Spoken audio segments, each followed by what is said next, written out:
Sa isang maliit na bayan, may 50 taon na ang nakakaraan. Isang alamat ang umusbong. Isang di malilimutang larawan sa puting tawid. Isang di matutularang tatak ng serbisyo sa masang Pilipino at sa bayan. Isang pangalan at simbolong mananatiling alaala sa paglipas ng panahon at pagdating ng mga bagong henerasyon. Patunay sa katapatan sa inang bayan at sa masang Pilipino.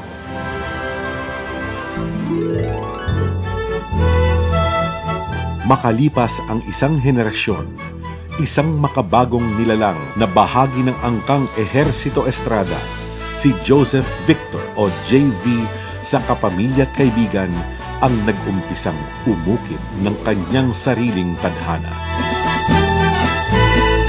Sa panahong yun, ay kilala na sa ibang pangalan ang kanyang amang si Joseph Estrada. Isang bansag na hanggang ngayoy dala-dala nito, Ama ng Masa. Sa ngalan ng kanyang ama at bilang pagsunod sa isang tradisyon ng paglilingkod sa bayan at sa masa, hinubog ni JV ang kanyang sarili bilang isang tunay na makabayan. Noon pa man, ay nakita na niya ang kanyang misyon bilang tagapagmana sa tradisyon ng paglilingkod na kaakibat ng kanyang dalang pangalan. Alam na niya na ang kanyang buhay ay para sa bayan. Sinasadya man o hindi, naghahanda na siya para sa papel ng isang itinakdang para sa bayan. Ang buhay barangay ang kanyang pinili bilang unang yugto ng kanyang buhay sa larangan ng serbisyo publiko. Madalas siyang matatanaw noon kasama ang kanyang tropang kamasa na naglalaro sa kanto. Malaki ang nagawa ng karanasan niyang ito sa kanyang pananaw sa buhay. Sa edukasyon niya itinuon ang kanyang preparasyon upang maging tagapaghatid ng pagbabago.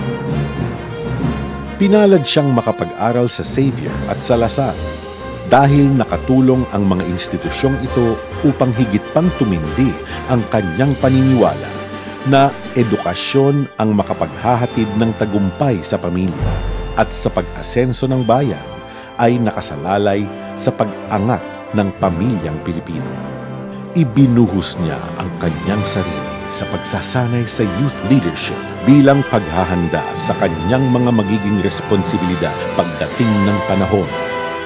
Ang kanyang record bilang isang JC ay kapuri-puri at maaari pangang di mapapantayan.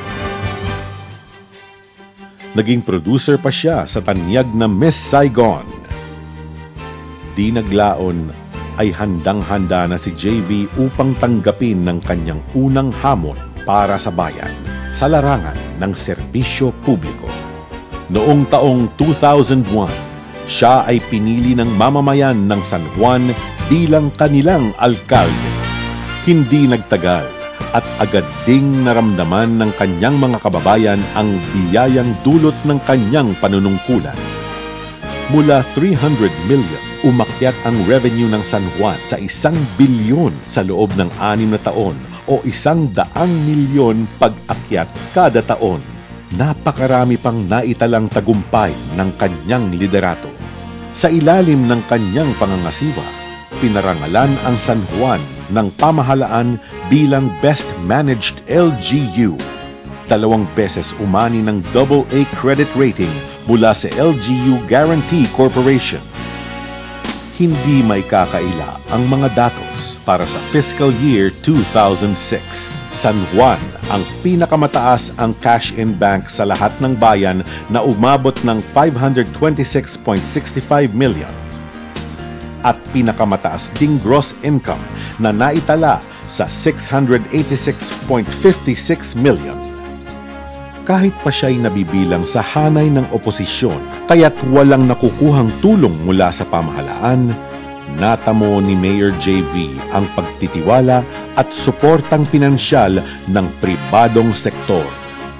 Sa San Juan na itala ang pinakamababang datos ng kahirapan o poverty incidence sa buong Pilipinas na 1.5% lamang.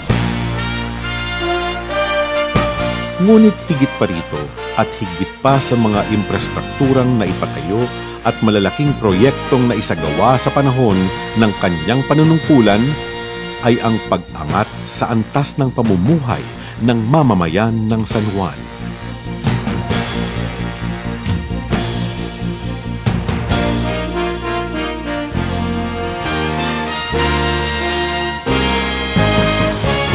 Naging ganap na syudad ang San Juan habang si JV ang alkalde.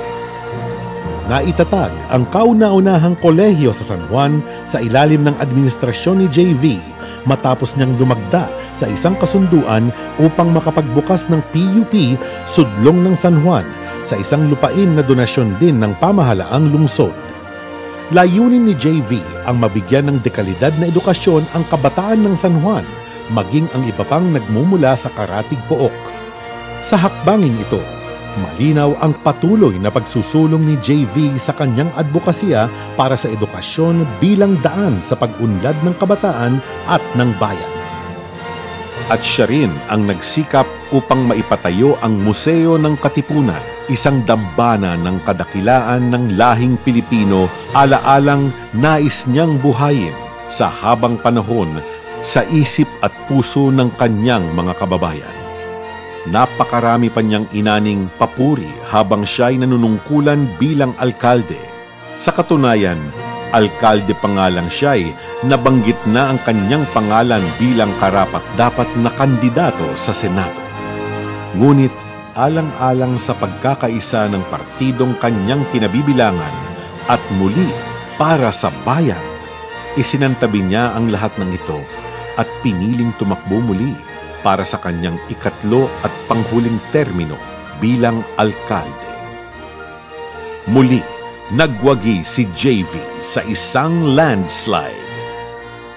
Sa kanyang huling termino, siya ay napiling parangalan ng JC bilang 10 Outstanding Young Men for Public Service.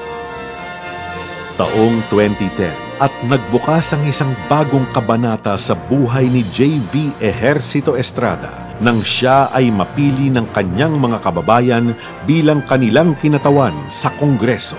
Nakilala si JV sa halos sunod-sunod niyang nagawa bilang kinatawan ng San Juan. Itinaguyod niya ang partisipasyon ng mamamayan sa mga development councils. Pinangunahan niya ang pagsasagawa ng reforma sa SK. Isa siya sa may akda ng Kasambahay Bill, bahagi ng kanyang layuning tulungan at protektahan ang interes ng mga mahihirap. Bilang bahagi ng kanyang krusada laban sa di makatarungang pagtataas ng presyo ng mga pangunahing bilihin, aktibo siyang sumusuporta sa mga panukalang batas na naglalayong tanggalin ang value-added tax sa mga produktong petrolyo, isang pagkilos na sumasalamin sa ginawa ng kanyang ama na tahasang tinanggihan ang panawagan ng mga malalaking negosyante na itaas ang singil sa tubig at pamasahe sa MRT. Ang mawawalang revenue mula sa pamahalaan anya ay maaaring maibalik kung maire-reclassify ang pinagmumulan ng salapi ng gobyerno, kabilang ang PAGCOR, PCSO at ang Malampaya Gas Project bilang bahagi ng taunang budget sa halip na ituring na mga off-budget items.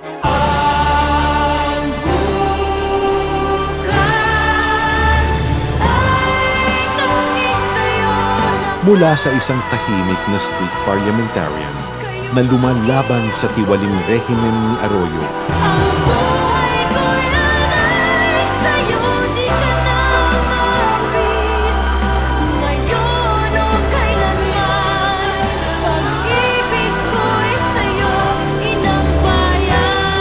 isa na ngayong ganap na mambabatas si JV.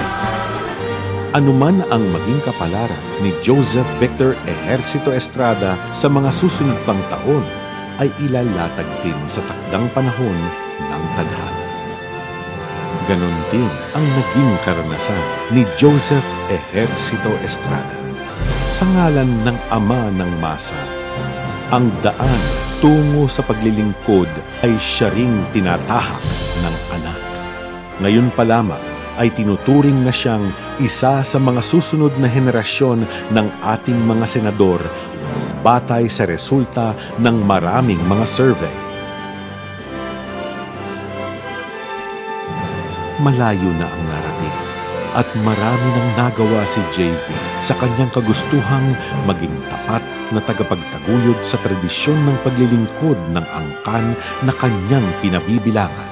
At sa ngalan pa ng lahat ng adhikain at pangarap na kanya pang nais ipatupad para sa masang Pilipino, tunay na ngang masasabi na ngayon, bukas, at magpakailanman, si JV ay mananatiling para sa bayan. Isang siglong pangarap,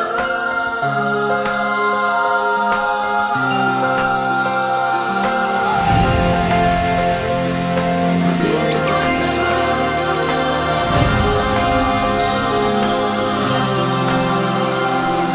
Ilang di pa na lamang, abot na ang bituin.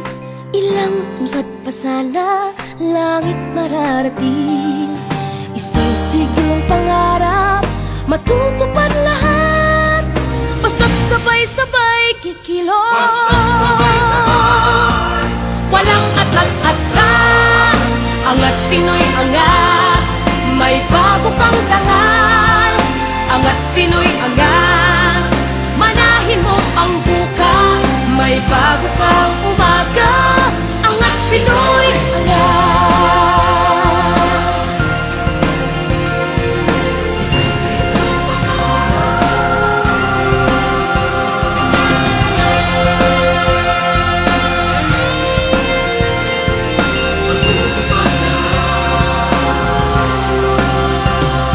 Huwag kakalas upayan sa pinagsumpaan. Marami tayo isama sa ating kaunlaran. Kung tayo'y sama-sama, bigis na ba